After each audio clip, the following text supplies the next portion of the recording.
Sometimes weather problems bring out the best in people, and the rescue of an older woman was testament to that notion today. Action News reporter Katherine Scott joins us with that story tonight. Katherine? Jim, we talk about it whenever it snows, checking in on your elderly and disabled neighbors to make sure they're okay. Well, today, two men in Turnersville, New Jersey started out looking to make a few bucks by shoveling, but in the process may have saved the life of a 73-year-old woman who had taken a bad fall. I think she was there for a few days.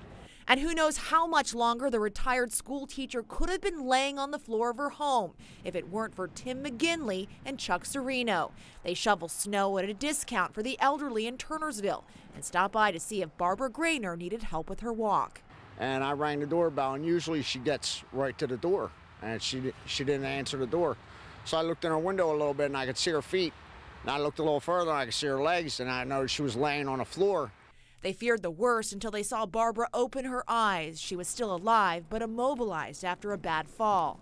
She fell off like a step going into a kitchen, into the living room. She fell off of that, and she's been having hip problems. Rushing through her garage, they pried her door open to get inside, where they wrapped her with a blanket and poured her some ginger ale. She told them she was fine, but they insisted on getting her medical attention. We could not leave her like that. She was dehydrated and in bad shape. Looked like she was there for a couple days. She arrived at Kennedy Memorial Hospital by ambulance in stable condition, where the two men visited her and shrugged off their part in her rescue. It's what any normal human being would do.